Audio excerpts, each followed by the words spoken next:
France et dans beaucoup de pays du monde, avec des accents différents selon les époques et les lieux, le 1er mai est attaché à la fête du travail. On en fait d'ailleurs en France un jour férié. Généralement, on est assez heureux de trouver ce jour pour faire une pause et peut-être précisément prendre le temps de donner du sens au travail que nous faisons. Mais à vrai dire, cette année, ce 1er mai confiné est un peu englouti dans les événements que nous vivons. C'est le pape Pie XII, en 1955, qui a décidé, en plus du 19 mars, qui est la grande solennité de Saint Joseph, de faire de ce jour la mémoire de Saint Joseph, artisan, pour nous rappeler que le travail, quelle qu'en soit la nature, est une chose noble. Il n'est pas une condamnation, mais une manière de collaborer à l'œuvre du Créateur et qu'il doit être au service du bien de l'homme. Il va de soi, bien sûr, aujourd'hui, nous avons envie de prier pour tous ceux qui, précisément, ils sont nombreux, sont inquiets pour leur travail et seront préoccupés demain par les conditions dans lesquelles va être préservée la réussite de leur entreprise, de leur artisanat, de leur commerce et de voir comment ils pourront continuer à servir là où ils sont. Nous-mêmes, prêtres, nous dirons la messe à ces intentions aujourd'hui. Nous gardons pour autant, si vous voulez bien, le texte du jour que je vous propose aujourd'hui de lire, qui est celui de la première lecture des Actes des Apôtres qui nous rapporte la conversion de Saint Paul, que je vous lis maintenant. En ces jours-là, Saul était toujours animé d'une rage meurtrière contre les disciples du Seigneur. Il alla trouver le grand prêtre et lui demanda des lettres pour les synagogues de Damas, afin que s'il trouvait des hommes et des femmes qui suivaient le chemin du Seigneur, il les amène enchaînés à Jérusalem. Comme il était en route et approchait de Damas, soudain, une lumière venant du ciel l'enveloppa de sa clarté. Il fut précipité à terre. Il entendit une voix qui lui disait « Saul, Saul, pourquoi me persécuter ?» Il demanda « Qui es-tu, Seigneur ?» La voix répondit « Je suis Jésus, celui que tu persécutes. Relève-toi et entre dans la ville, on te dira ce que tu dois faire. » Ses compagnons de route s'étaient arrêtés, muets de stupeur. Ils entendaient la voix, mais ils ne voyaient personne. Saul se releva de terre, et bien qu'il eût les yeux ouverts, il ne voyait rien. Ils le prirent par la main pour le faire entrer à Damas.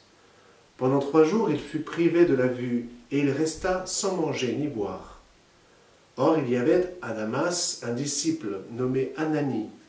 Dans une vision, le Seigneur lui dit « Ananie !» Il répondit « Me voici, Seigneur. » Le Seigneur reprit « Lève-toi, va dans la rue appelée rue droite, chez Jude. Tu demanderas un homme de Tarse, nommé Saul, il est en prière. » Et il a eu cette vision.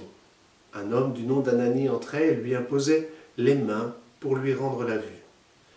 Ananie répondit « Seigneur, j'ai beaucoup entendu parler de cet homme et de tout le mal qu'il a fait subir à tes fidèles à Jérusalem. Il est ici après avoir reçu de la part des grands prêtres le pouvoir d'enchaîner tous ceux qui invoquent ton nom. » Mais le Seigneur lui dit « Va, car cet homme est l'instrument que j'ai choisi pour faire parvenir mon nom auprès des nations, des rois et des fils d'Israël. Et moi je lui montrerai tout ce qu'il lui faudra souffrir pour mon nom. » Ananie partit donc et entra dans la maison. Il imposa les mains à Saul en disant « Saul, mon frère, celui qui m'a envoyé, c'est le Seigneur, c'est Jésus qui t'est apparu sur le chemin par lequel tu venais. Ainsi tu vas retrouver la vue, et tu seras rempli d'Esprit Saint. » Aussitôt tombèrent de ses yeux comme des écailles, et il retrouva la vue. Il se leva, puis fut baptisé. Alors, il prit de la nourriture et les forces lui revinrent. Il passa quelques jours à Damas avec les disciples, et sans plus attendre, il proclamait Jésus dans les synagogues, affirmant que celui-ci est le Fils de Dieu.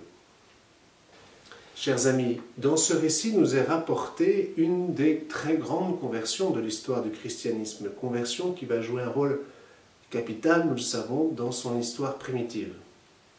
L'enragé qui s'est hier réjoui du martyre d'Étienne et qui à son tour poursuit les premiers chrétiens pour les tuer, devient avec le même feu intérieur, le même caractère, la même détermination, celui qui sera conduit à son propre martyre à Rome.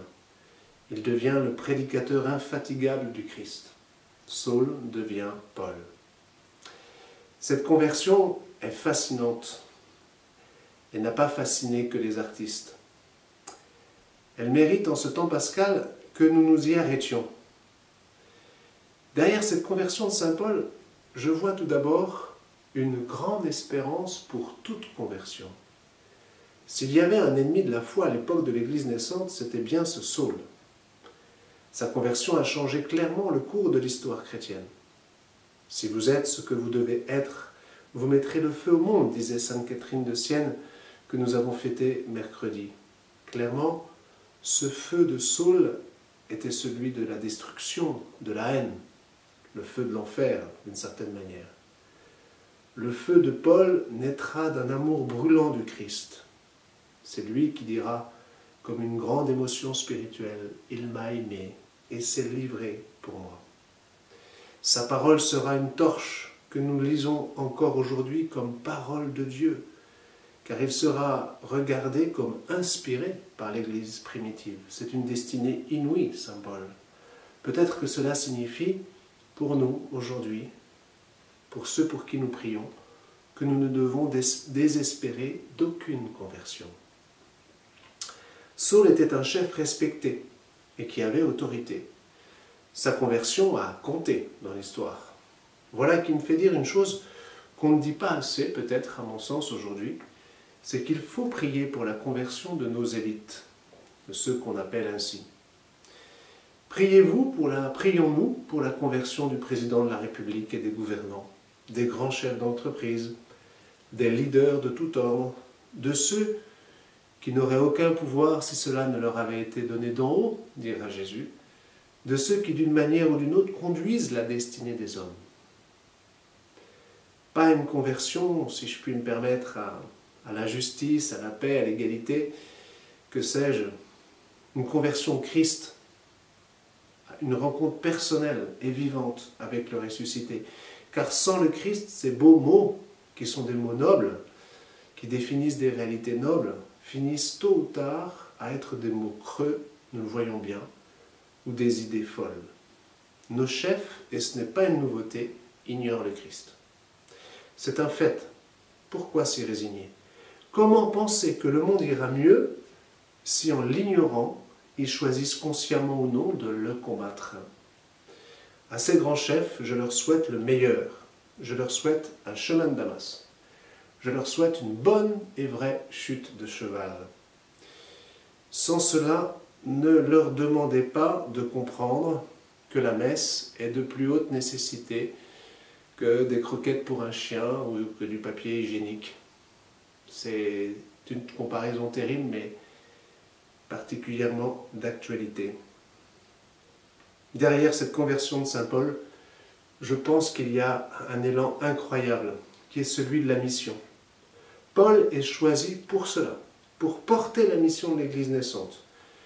Je crois que nous avons besoin de beaucoup de saint Paul dans nos temps modernes, et la renaissance de notre Église en dépend. Dimanche prochain est le dimanche du bon pasteur. Eh bien, voilà une grande intention, que dans les ténèbres de notre temps, et comme cela s'est toujours fait dans l'histoire de l'Église, se lèvent de grandes figures de la nouvelle évangélisation. Ils sont parmi nous. Ils ne le savent peut-être pas encore. Ils s'ignorent. À eux et à elles, peut-être bien plus jeunes que nous, je dis attention, une chute de cheval à la saint Paul, ça n'arrive pas qu'à lui. Alors puisse le Seigneur nous en accorder des milliers et des milliers pour notre temps. Amen.